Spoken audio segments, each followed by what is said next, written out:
होळी आलीच आहे, तर मग अशा वेळेला आपल्याला मिठाई तर बनवायचीच आहे. तर आज आपण अशीच अगदी साधी, सोपी, कमी वेळात, कमी साहित्यात बनणारी मिठाई आपण बनवणार आहोत.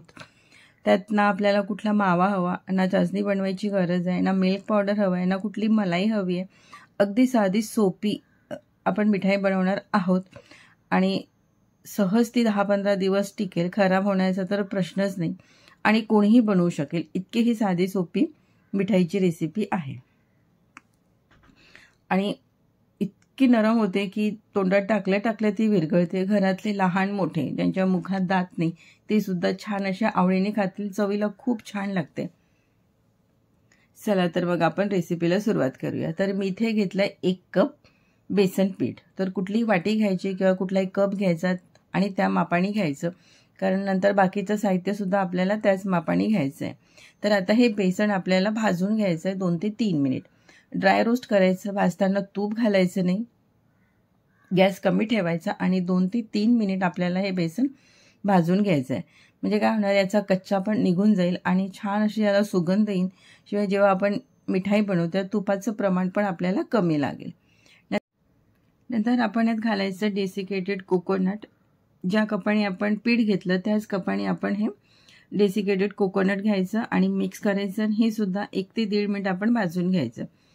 या मिठाईमध्ये हे डेसिकेटेड कोकोनट घातलं की खूप छान चव लागते. साधारण 1 ते 1.5 मिनिट आपण हे भाजून घेऊया. नंतर आपण त्यात घालायचं तूप.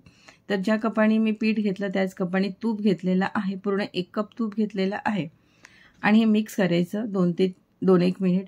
आता जर तुम्ही पहिल्यांदाच मिठाई बनवता आणि कधी मिठाई बनवताना होतं थोडं की आता कशी बनणार, प्रमाण कसं घ्यायचं, चाचणी कशी बनवायची, मग अशा वेळेला काय करायचं, तूप थोडं कमी घालायचं, थोडं बाजूला ठेवायचं. नंतर गरज वाटली तर आपण परत त्यात तूप घालू शकतो. आता मी यात घातलंय 1 कप काजूची पावडर. 1 कप काजू मिक्सरमध्ये फिरवून घेतले आणि त्याची छान अशी मी पावडर करून घेतलेली आहे आणि ही काजूची पावडर आपण यात घालायची आणि ही सुद्धा 1 ते 1.5 मिनिट आपण मस्त तुपात भाजून घ्यायची. काजू पावडर नको हवं असेल तर अर्धा वाटी बेसन आणि अर्धा वाटी डेसिकेटेड कोकोनट तुम्ही वाढवू शकता. पण काजू पावडर घातल्याने आपल्या मिठाईला खूप छान अशी चव येईल. नंतर त्यात घालायचं साखर. तर साधारण 1.5 वाटी मी साखर घातलेली आहे.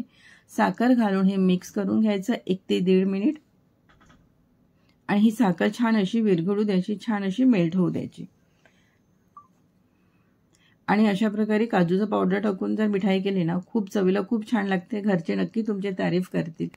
तर इथे साखर सुद्धा मी मिक्स करून घेतलेली आहे, तुम्ही बघू शकता. नंतर आपण त्यात घालायचं दूध. तर मी घातलं 1 कप दूध. दूध अगदी रूम टेम्परेचर मधलेच आहे. दूध घालून हे मिक्स करून घ्यायचं. गॅस कमीच ठेवायची. आपल्याला हे सर्व काम कमी गॅसवरच करायचं आहे आणि आता हे छान असं मिक्स करून घ्यायचं. आता जरी हे थोडंसं ओलसर दिसलं तरी जसं जसं शिजेल तसं ते घट्ट होईल. तर गॅस कमी ठेवायची आणि हे कंटिन्यू आपण फिरवत राहायचं. तर आता हे हळूहळू बघताय तुम्ही घट्ट होत आहे आणि आता आपण यात घालायचं वेलची पावडर किंवा जायफळ पावडर जे घरात असेल ते घालायचं आणि मिक्स करून घ्यायचं आणि परत हे 3 ते 4 मिनिट कमी गॅसवर आपण असंच ठेवायचं आणि कंटिन्यू फिरवत राहायचं. म्हणजे आपले मिठाईचं जे मिश्रण आहे ते छान असं घट्ट होतपर्यंत, छान त्याचा असा गोळा होतपर्यंत आपल्याला हे गॅसवरच ठेवायचं आहे आणि फिरवत राहायचं. तर तुम्ही बघू शकता मस्त असं आपलं मिठाईचं जे मिश्रण आहे ते छान असं त्याचा छान असा गोळा झालेला आहे. असाच घट्ट गोळा करायचा आणि आता गॅस मी बंद केलेली आहे.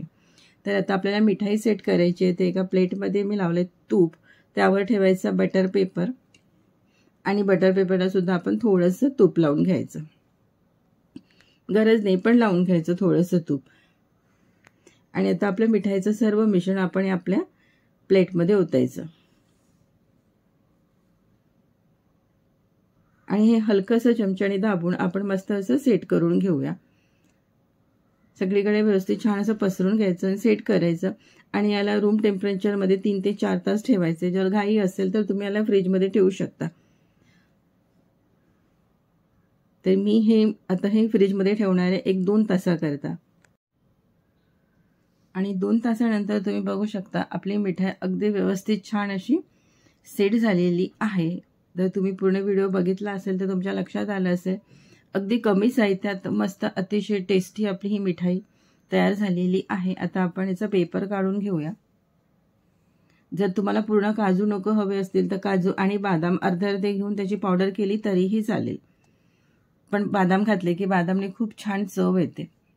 आणि जर असं वाटलं की आपलं मिश्रण हे खूप पातळ होत आहे तर थोडंसं बेसन किंवा कोकोनट हे आपण थोडंसं वाढवून घ्यायचं. तर आता आपण हे कट करून घेऊया. तुम्हाला कसे पीस हवे छोटे मोठे तसे तुम्ही पीस करू शकता. तर तुम्ही बघू शकता किती मस्त आपली मिठाई झालेली आहे. अगदी बेसन बर्फी किंवा मस्त अशी मिल्क केक सारखीच दिसते ती. तर यात आपण कुठलीही मिल्क पावडर घातलेली नाहीये, कुठला मावा घातला नाहीये, कुठली मलाई घातली नाही, तरी अगदी मस्त अशी साधी सोपी घरच्या साहित्यात आपली मस्त अशी ती मिठाई तयार झाली आहे. आणि इतकी नरम होते की तोंडात टाकल्या ती विरघळते. अगदी लहान मोठे सुद्धा सर्व आवडीने खातील. वरून थोडंसं आपण ड्रायफ्रूट घालूया, दिसायला छान दिसते आणि आपल्याला फोटो पण काढायची आहे. तर इथे मस्त अगदी घरच्या साहित्यातली आपली मिठाई तयार आहे. आणि आता होळी आहे तर तुम्ही नक्की ही मिठाई तयार करा आणि लाईक करा, शेअर करा.